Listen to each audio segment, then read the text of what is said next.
Merci d'être là pour écouter ce que j'ai à vous dire sur une pathologie qui n'est pas très bien connue du grand public, qui est la maladie rénale chronique. Et donc c'était le thème d'accroche un petit peu de l'exposé de ce jour. Si j'interrogeais beaucoup de gens dans cette assemblée, que si je leur demandais de localiser où était leur rein, je suis sûre qu'on me montrerait la partie basse ici du dos. Et en fait, cette petite phrase « j'ai mal au rein » traduit un petit peu le fait que cette pathologie est complètement méconnue et surtout du grand public. Et donc en fait, le but de cet exposé, c'est d'essayer de vous faire partager un petit peu ce que nous faisons, nous, chez nous, à l'hôpital, dans notre service de néphrologie. Alors les héros du jour, c'est pas moi, c'est eux, c'est ces deux petits reins, ces deux petits organes qui sont beaucoup plus haut situés que vous ne le pensez tous, et qui font à peu près 11 à 12 cm, c'est des toutes petites choses, deux petits haricots, mais qui en fait sont complètement indispensables à la vie.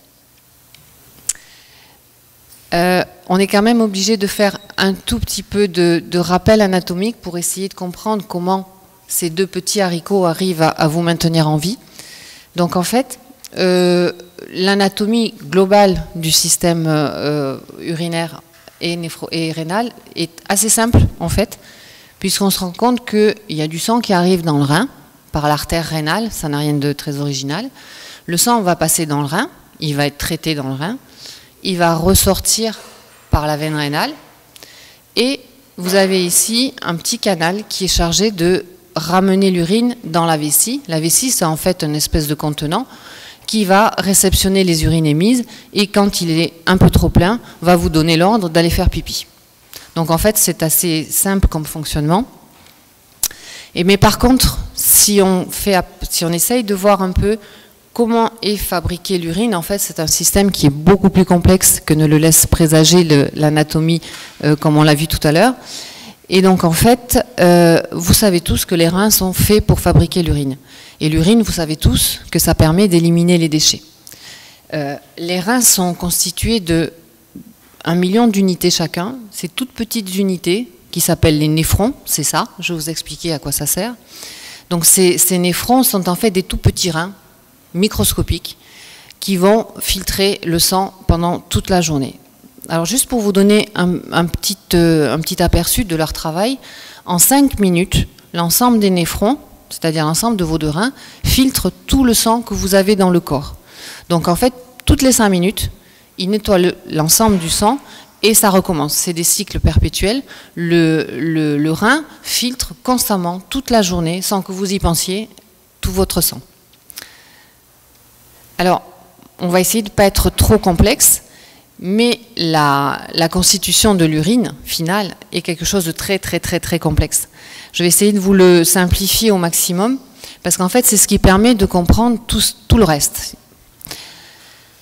Je vous ai reschématisé ici les petites unités fonctionnelles du rein, qui s'appellent les néphrons. Et donc, on voit que la première partie est en fait constituée de subdivisions de l'artère principale, c'est constitué de toutes petites artérioles, toutes petites qui sont microscopiques, on ne peut pas les voir à l'œil nu. Et en fait, c'est un réseau d'artères qui vont être suivies par un système qui va collecter des urines qui vont se modifier tout au long de leur trajet dans le néphron.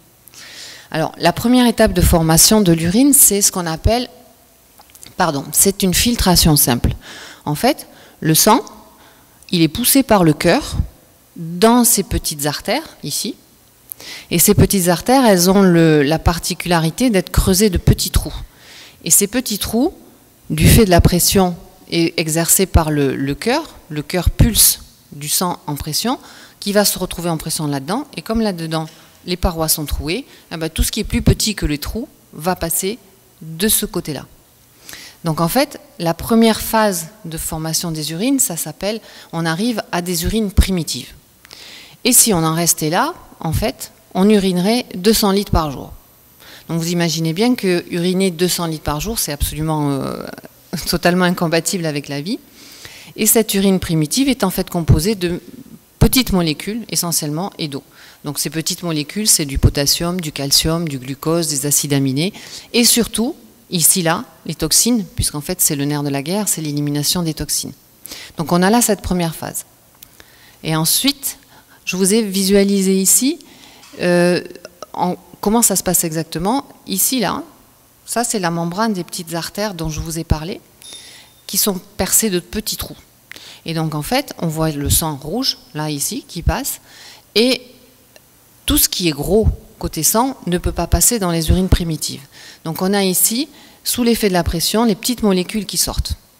Et donc on peut déjà imaginer et anticiper un petit peu ce qui peut se passer quand il y a des anomalies. On peut imaginer qu'une des anomalies qu'on peut avoir dans les reins, c'est que ces trous soient trop gros. Et que par exemple, si le trou est trop gros, eh ben, les globules rouges qui normalement ne passent pas, ils vont passer dans l'urine primitive. Et c'est ce qu'on appelle avoir une hématurie, avoir du sang dans les urines. Avoir du sang dans les urines, c'est pas normal. C'est pareil, les protéines, les grosses protéines, normalement, ne passent pas cette barrière-là. Et si les trous sont anormaux, ben, ils vont passer dans l'urine primitive, on va les détecter et on va détecter une maladie rénale. Voilà pour la première phase de fabrication d'urine. Une fois qu'on a cette urine primitive, elle va circuler dans cette petite structure qui est là, qui est entourée de sang, en fait, de petits vaisseaux. Et tout au long de son parcours, là, elle va être modifiée pour équilibrer le sang et les urines. C'est-à-dire que les déchets qui sont en excès dans le sang vont rester dans les urines. Mais par contre, ceux qui manquent dans le sang et qui a trop dans les urines vont passer dans le sang. Et donc en fait, tout au long du parcours, comme ça, il va y avoir par des mécanismes, ça s'appelle de l'osmose, il va y avoir des échanges, c'est-à-dire que les molécules passent du milieu le plus concentré vers le moins concentré. Et donc en fait, ce qu'il faut comprendre, c'est que tout ce chemin-là, c'est fait pour équilibrer le milieu intérieur. C'est-à-dire que dans les urines, vont être éliminés ce qu'il y a en trop dans le sang et vont être réabsorbés ce qui manque dans le sang. Donc en fait, c'est une fonction d'équilibre du milieu intérieur. Et donc en fait, tout au long de ce parcours, l'eau va être réabsorbée aussi. Au final, vous savez très bien que globalement, on fait pipi 1,5 litre à 2 litres par jour, pas plus. Et donc en fait, toute l'eau va être réabsorbée. Et donc, en fait, ce mécanisme-là permet d'équilibrer le milieu intérieur et d'éliminer les déchets. Bon, c'est beaucoup plus complexe que ça, mais globalement, c'est ça. Et puis, ce qu'on sait beaucoup moins, c'est que les reins sont des organes qui fabriquent des hormones. Ils fabriquent 3 hormones essentielles. Ils fabriquent une hormone qui s'appelle la rénine, qui est indispensable à la régulation de la tension artérielle. Ensuite, il y a ce qu'on appelle l'érythropoïétine. Tout le monde connaît l'abréviation de l'érythropoïétine, c'est le PO. Le PO permet en fait de faire fabriquer des globules rouges. Et puis encore une autre hormone qui permet de fabriquer la forme active de la vitamine D. Et la vitamine D, c'est en fait celle qui permet, une des hormones qui permettent de réguler le calcium dans l'organisme. Et le calcium dans l'organisme, c'est indispensable pour les os et c'est indispensable pour le cœur.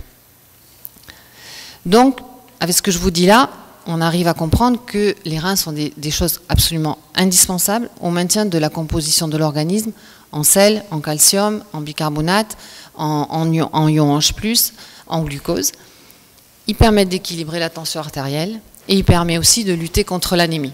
Donc en fait, les reins ont un rôle beaucoup plus important que ce qu'on peut imaginer quand on ne vous l'a pas appris.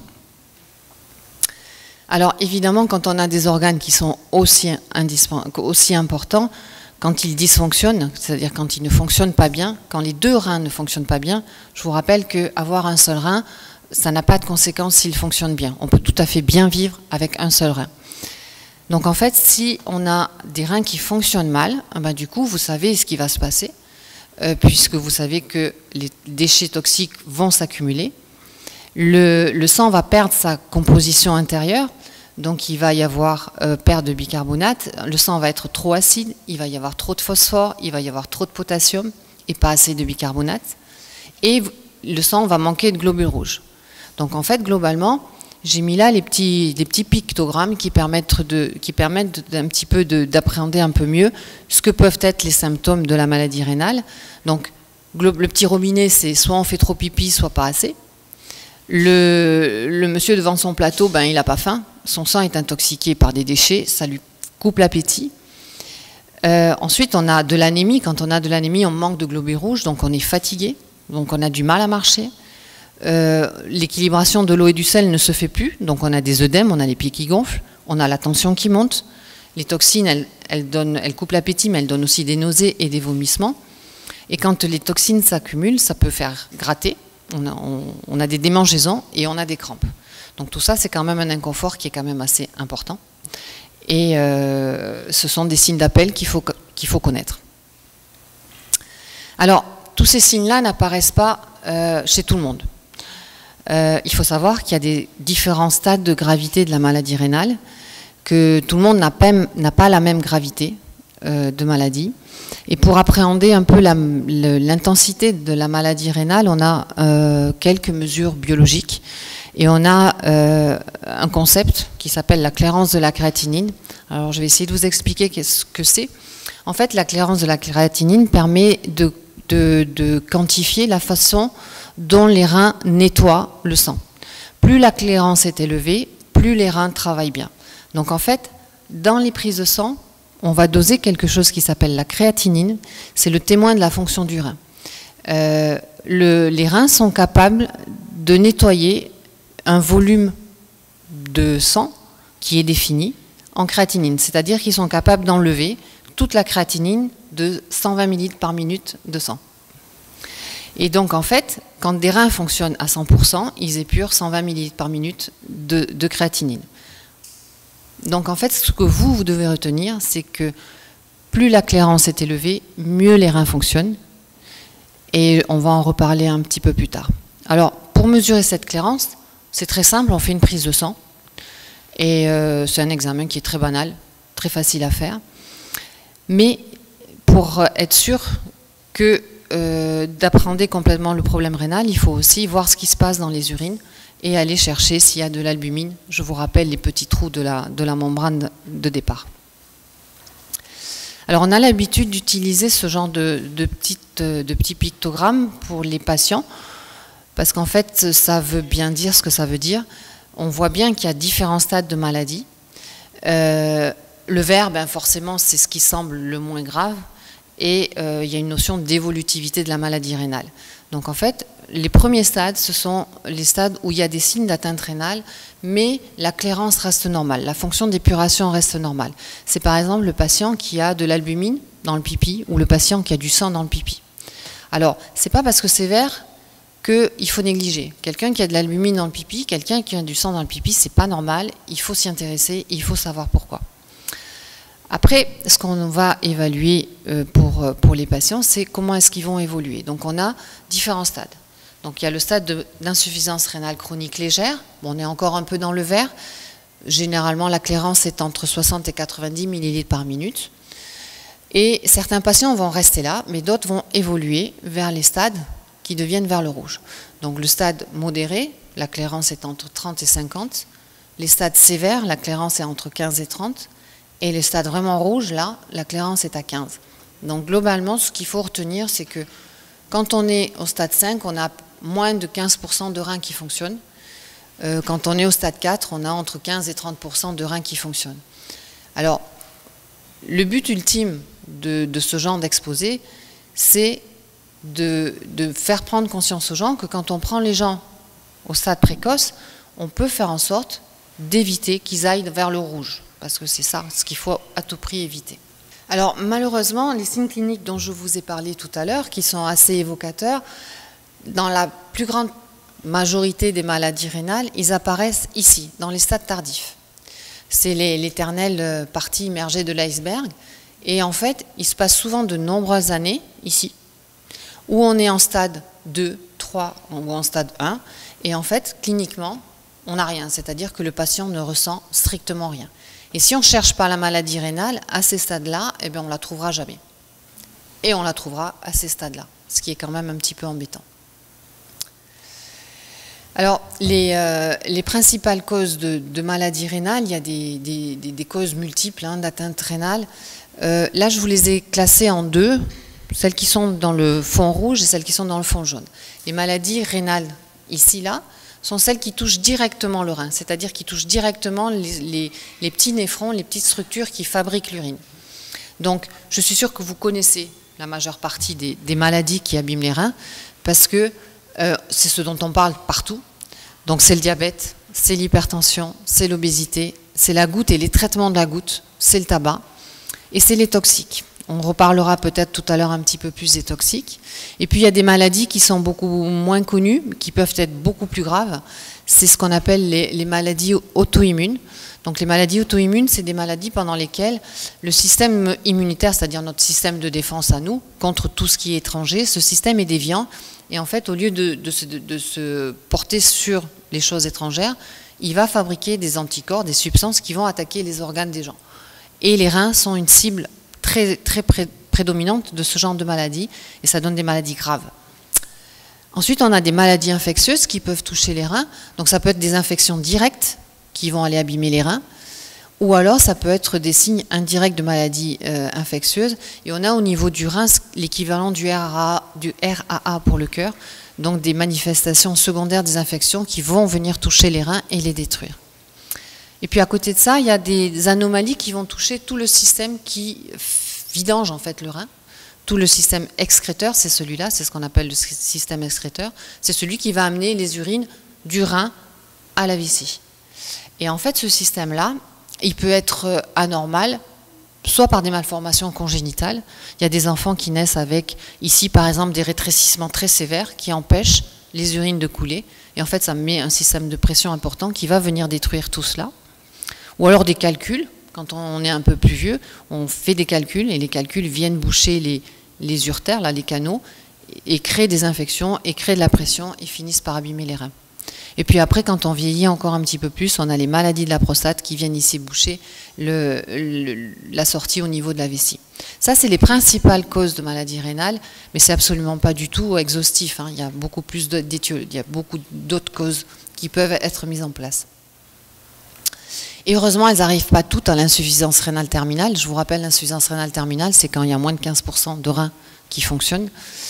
Mais on a des leaders qui amènent les gens en stade terminal. Le leader, c'est la néphropathie diabétique, vous le savez tous. Là, on a les chiffres de l'outre-mer. On n'a pas des chiffres complètement exhaustifs en Polynésie, mais c'est largement superposable à ça. On est même probablement à 40-45%. On a l'hypertension qui donne beaucoup d'insuffisance rénale terminale. On a les maladies rénales primitives, celles dont je vous ai parlé tout à l'heure, qui sont les maladies auto-immunes. Après, il y a des infections. Et puis, ce qui interpelle beaucoup, c'est ce chiffre-là, c'est-à-dire qu'il y a un quart des patients qui arrivent au stade terminal sans qu'on connaisse la maladie initiale. C'est-à-dire que c'est des gens qui ont été pris très tardivement et on n'est plus capable de faire un diagnostic. Et donc, c'est sur ce genre c'est sur les deux premiers qu'on peut avoir une action, bien évidemment. Alors, on va rapprocher ce que je viens de vous dire sur les étiologies des maladies rénales terminales des données que l'on a en Polynésie. Alors là, c'est les données de l'ISPF, c'est des données 2012 que vous connaissez sûrement. On a un taux d'obésité qui défie toutes les concurrences. Et puis surtout aussi sur les populations très jeunes, on a 16% d'obèses dans la catégorie des enfants de moins de 10 ans. On a des gens qui fument, une forte proportion de gens qui fument, et des gens qui fument très jeunes. Les jeunes adultes fument quasiment à moitié. On a 26% de gens qui sont hypertendus. On a 18% de diabétiques. Alors 18% de diabétiques en Polynésie, ça représente quasiment 50 000 patients. Et des gens qui ont des problèmes de lipides. Alors évidemment, ça fait plus de 100% parce que les gens cumulent les facteurs de risque. On est souvent et en surpoids, et diabétique, et hypertendu. Et donc le corollaire de ça, c'est qu'en Polynésie, on a actuellement 550 patients qui sont dialysés chroniques, à peu près, et on a 182 patients qui sont transplantés. Alors ces chiffres bruts, croyez-moi, sont impressionnants par rapport à ce qu'on peut avoir dans les autres pays. Et en fait, si on les compare à la métropole, si on prend deux marqueurs, alors l'incidence, c'est le nombre de nouveaux cas, c'est-à-dire le nombre de nouveaux patients dialysés qui sont pris en charge par an et par million d'habitants. Donc le nombre de nouveaux patients par an en dialyse est quasiment 3 fois celui de la métropole. Et le nombre de gens en dialyse ou transplantés est quasiment 1,5 fois de celui qu'on peut avoir en métropole. Donc en fait, on peut facilement comprendre que la situation néphrologique, enfin la situation rénale de la Polynésie est plus qu'inquiétante.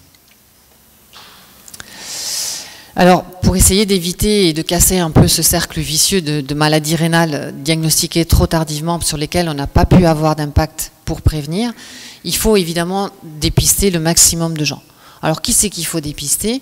Alors, bien sûr, tous les gens qui ont des œdèmes, qui sont hypertendus, qui ont de la fatigue inexpliquée, qui ont tous les signes dont je vous ai parlé, quelqu'un qui ne mange pas alors qu'il n'y a pas de raison, il faut quand même se poser la question de savoir comment sont ses reins.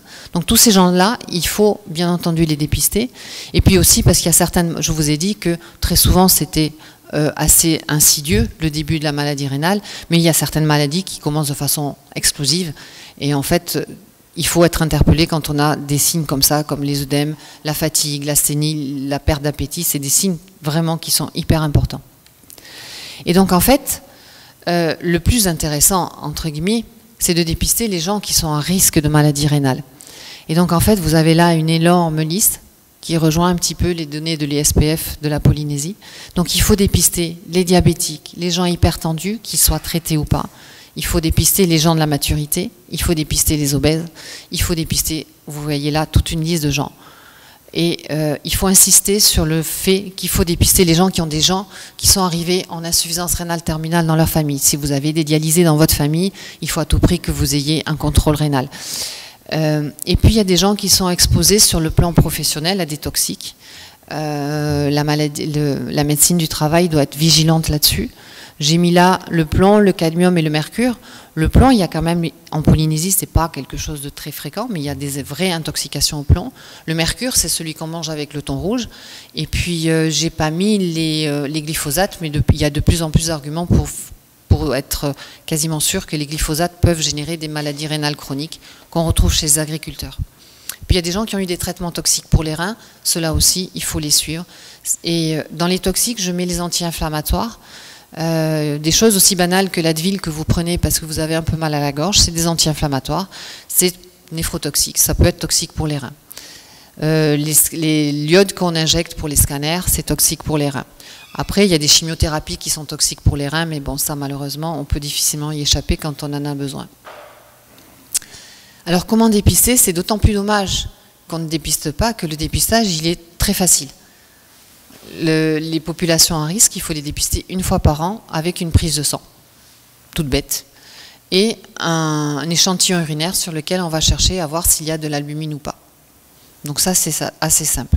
Ça, le dépistage va permettre de dire ce patient a une atteinte rénale qui est de tel grade, moyenne, sévère, légère, ça permet ça. Mais ça ne permet pas de dire quelle est la maladie qui a amené à l'insuffisance rénale. Donc en fait, il faut avoir un diagnostic, ça c'est le nerf de la guerre. Donc généralement, votre médecin, s'il vous a détecté, il vous a informé, il vous a dit, vous avez une insuffisance rénale, il faut que je vois avec les néphrologues. Les néphrologues, c'est les médecins spécialistes qui s'occupent des reins, pour conduire l'enquête. Alors c'est souvent une enquête assez policée, mais qui est en fait relativement simple, qui va comporter un bilan des urines de 24 heures pour qu'on voit un petit peu comment sont faites vos urines de 24 heures et une échographie. L'échographie, c'est quelque chose qui est très simple, ça fait pas mal, c'est totalement inoffensif. Tout le monde sait ce qu'est une échographie. Puis en échographie, un rein normal, ça ressemble à ça. Là, vous avez le foie, donc c'est un petit haricot. Je vous avais dit à peu près 11-12 cm, il est tout beau, il est harmonieux, il est bien sombre, donc ça c'est un rein normal. Et puis, on peut avoir un diagnostic juste à l'échographie. À côté de ça, je vous ai mis par exemple un rein qui est mal formé de façon congénitale, ce rein-là. À la place de ce beau rein, vous avez une boule de kyste. Et les kystes, c'est des boules de flotte, et la flotte, ça ne fabrique pas des urines. Donc on a tout de suite l'origine de la maladie rénale. Mais malheureusement, ce n'est pas toujours aussi simple que ça. Et souvent, les néphrologues sont amenés à parler de biopsie rénale. Et en fait, la biopsie rénale, c'est un examen qui est un peu plus invasif, qui consiste à aller mettre une aiguille dans le rein et à prélever un petit bout. Donc en fait, on fait ça sous échographie. Le patient, il est allongé sur le ventre, il ne dort pas. On endort juste l'endroit où on va piquer et on essaye de lui faire des séances d'hypnose avant pour qu'il puisse assumer le geste avec nous. Et donc en fait, sous contrôle de l'échographie, on va repérer l'endroit où on va piquer le rein. Là, vous avez ici une image où on voit l'aiguille qui traverse le rein pour aller prélever un petit bout. Et en fait, on prélève des petits bouts comme ça, un petit peu comme des vermicelles, on en prélève 2, qu'on va envoyer en métropole. Et il y a des gens spécialistes qui vont regarder au microscope ces bouts de rein et qui vont permettre de nous dire quelle est la maladie. Est-ce que c'est du diabète? Est-ce que c'est de la tension? Est-ce que c'est une maladie auto-immune, etc., etc. Alors, l'intérêt, il est majeur parce qu'en fait, si on a la cause de la maladie, si elle a un traitement, ben, on va le mettre en place. Et certaines maladies peuvent être complètement ralenties quand on a un traitement de la cause de la maladie. Alors si c'est du diabète, ben, il faut traiter le diabète. Si c'est la tension, il faut traiter la tension. Et puis, il va falloir aussi mettre en place des traitements qui vont venir contrecarrer les insuffisances rénales des reins.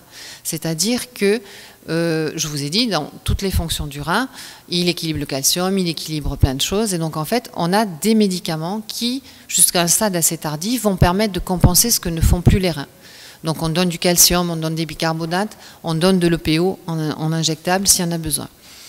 Et en accord entre le néphrologue et le médecin traitant, on va définir les modalités de surveillance. Parce qu'une fois qu'on a dépisté, une fois qu'on a mis en place les traitements, bah, c'est pas fini. Il faut continuer à surveiller, il va falloir continuer à réadapter les traitements en fonction des résultats des différentes prises de sang.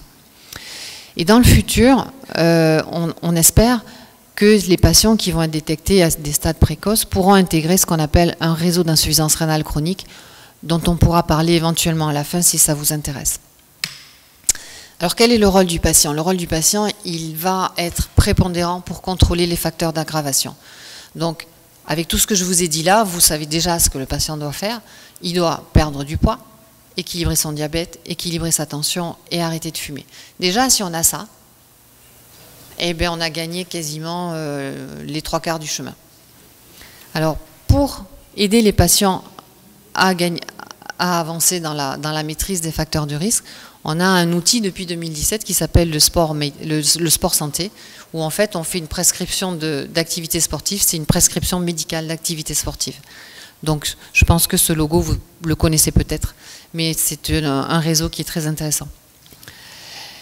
Donc le rôle du patient pour éviter l'aggravation des maladies rénales, il va falloir qu'il prenne les traitements, bien entendu, comme je vous ai parlé. Et surtout, je le mets bien en rouge, pas d'automédication. L'automédication peut être la source d'une aggravation des maladies. Je vous ai parlé de l'Advil. On ne compte plus les gens qui se sont retrouvés en dialyse pour des tisanes qui faisaient maigrir, des automédications qui amènent des contre-indications avec les médicaments qui sont déjà prescrits. Donc en fait, bannissez l'habitude de prendre le médicament qui a fait du bien aux voisins. Ça, c'est interdit quand on a une maladie de rein. Donc le patient, il va falloir, vous comprenez bien qu'il va falloir qu'il s'astreigne à une surveillance. Une maladie rénale, c'est pas n'importe quoi. Et il va falloir qu'il apprenne à éduquer aussi les gens qui vont s'occuper de lui. Et on insiste beaucoup pour que chaque patient qui a une maladie rénale essaye, quand il a un nouveau médecin, ou quand il a une nouvelle infirmière, ou quand il a un nouveau kiné, ou un nouveau pharmacien, il informe ces gens-là qu'il a une insuffisance rénale. Donc en fait, le patient, il est acteur principal de sa prise en charge dans la maladie rénale, surtout les maladies rénales chroniques. Et un des rôles des professionnels de santé, c'est de les accompagner pour l'aider et pour l'armer, pour lutter contre cette maladie rénale. Donc là aussi, je vous ai recité le réseau, mais bon, on en reparlera plus tard. Et malheureusement, 10 à 15% des gens qui ont une maladie rénale vont arriver en insuffisance rénale terminale. Donc ça veut dire que moins de 15% de leurs reins fonctionnent. Et donc ça veut dire que là, on rentre vraiment dans la phase sévère et lourde de la maladie. Et il va falloir les préparer à ce moment-là aux méthodes d'épuration. C'est-à-dire qu'à un moment donné, à ce moment-là, les médicaments ne sont plus suffisants pour compenser la fonction des reins. Donc on met en place des traitements qui sont très très lourds. Et c'est vraiment le rôle des néphrologues à ce moment-là. Et donc en fait, on a deux traitements qui sont complémentaires, c'est la dialyse et la greffe. Tout le monde, enfin, je pense que vous en avez peut-être tous entendu parler. Donc c'est des traitements qui ne s'excluent pas mutuellement, c'est des traitements qui peuvent être qui sont complémentaires complètement. Il y a des gens qu'on peut greffer directement sans qu'ils soient dialysés. Il y a des gens qui sont greffés après plusieurs années de dialyse. Il y a des gens qui reviennent en dialyse quand ils ont perdu leur greffon. Et il y a malheureusement des gens qui ne pourront jamais être greffés parce que leur état de santé n'est pas suffisant. Alors la dialyse, qu'est-ce que c'est ? On a plusieurs méthodes de dialyse. En fait, la dialyse, le principe, c'est remplacer la fonction de filtration que les reins ne font plus du tout. Donc la première, c'est l'hémodialyse. C'est le sang qui est nettoyé sur un filtre artificiel. En fait, ce filtre-là, c'est la membrane dont on a parlé au tout début, avec qui a des trous. Donc en fait, on a reproduit artificiellement des membranes à trous sur lesquelles on va venir faire circuler le sang du patient sous pression, pareil, exactement comme dans le glomérule, comme dans la structure. Dans ce dialyseur, on appelle ça un dialyseur, dans ce rein artificiel, les déchets vont être éliminés et on va rendre au patient, par une deuxième aiguille, un sang nettoyé. Ces séances de dialyse se font en moyenne 4 heures 3 fois par semaine. À chaque fois, il faut piquer 2 aiguilles. Et chaque séance est adaptée à chaque patient. En moyenne, dans une séance de dialyse, on traite 80 litres de sang sur 4 heures. C'est juste pour vous rappeler que vos reins à vous, ils traitent 60 litres en 1 heure. Et ils le font 24 heures sur 24. Donc vous imaginez bien que ces 3 séances de dialyse, elles ne peuvent que compenser complètement, partiellement, la fonction des reins.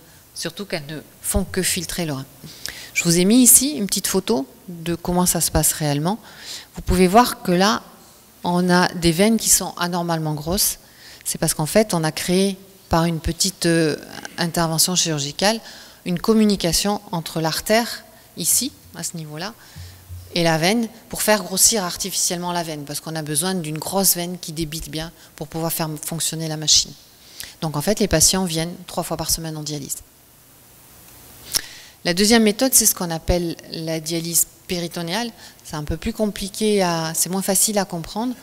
On a tous dans le ventre un espace ici, entre les intestins, et on a une membrane qui s'appelle le péritoine, qui tapisse tous les organes et qui tapisse toute cette cavité. Et cette membrane, elle a comme particularité d'être composée, entre autres, d'une multitude de tout petits vaisseaux. Et en fait, la dialyse péritonéale va utiliser ce péritoine comme surface d'échange. Donc on va remplir le ventre avec un liquide qui est propre, qui va attirer à lui tous les déchets qui circulent dans le péritoine par ces petits vaisseaux.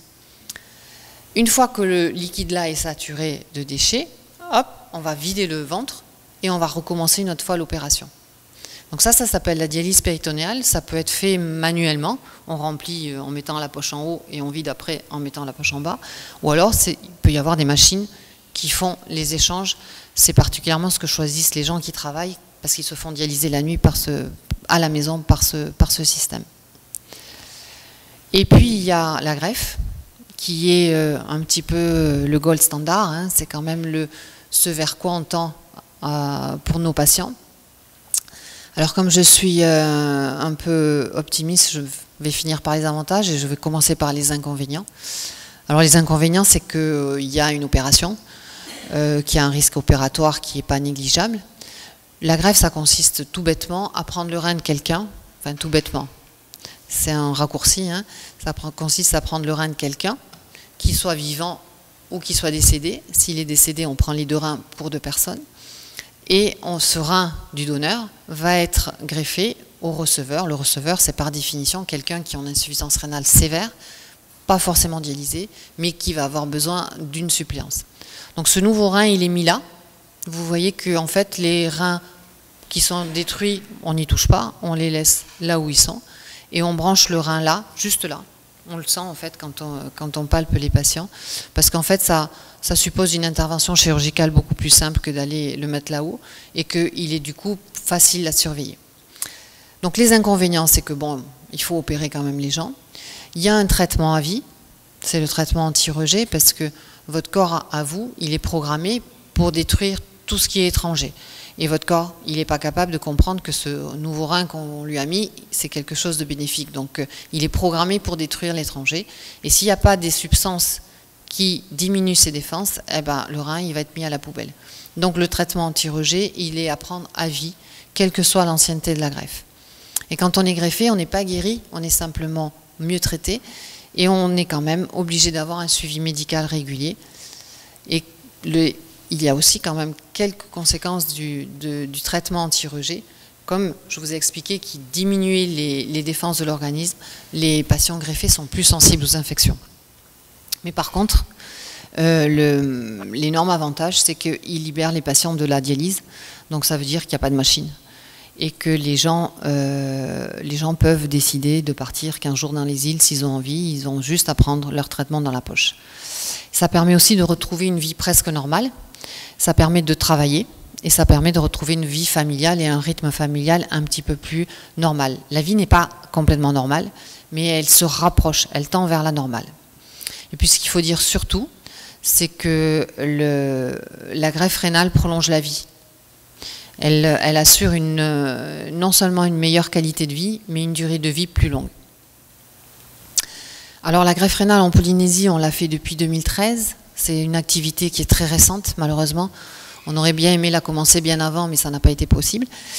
Et donc depuis 2013, on a réalisé 92 transplantations rénales à partir de donneurs vivants et à partir de donneurs décédés.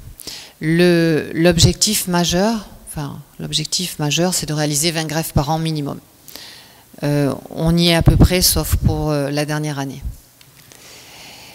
Donc, je vous ai remis ici quelque chose qui doit vous frapper un petit peu. Un patient qui est greffé et qui a 30 ans peut espérer vivre jusqu'à 71 ans. S'il reste en dialyse, il va vivre jusqu'à 53 ans. Donc, j'espère que je vous ai convaincu de l'intérêt de la greffe rénale. Alors, il y a souvent une question qui revient, c'est la question du coût de la maladie rénale et de l'impact financier de la maladie rénale. Alors, la dialyse, ça coûte cher, ça on le sait. En moyenne, un patient en dialyse coûte 5,5 millions par an. Donc, globalement, si on fait un calcul assez sommaire, on peut se dire que l'ensemble des patients dialysés coûtent 3 milliards par an. Actuellement, il y a 2500 patients qui sont en longue maladie pour une maladie rénale. On sait qu'à peu près 10% des patients qui sont malades des reins vont évoluer vers la dialyse. Donc on peut appréhender que dans les années qui viennent, il va y avoir 300 patients qui vont encore avoir besoin d'être dialysés. Donc vraiment un impact important, très important de la maladie rénale sur la société. Par contre, comme je suis une fan de la greffe, l'impact financier de la greffe est nettement moins important que celui de la dialyse, puisqu'en fait on se rend compte que le budget annuel de la greffe au niveau du CHPF, puisqu'on l'a fait qu'au CHPF, est de 160 millions par an.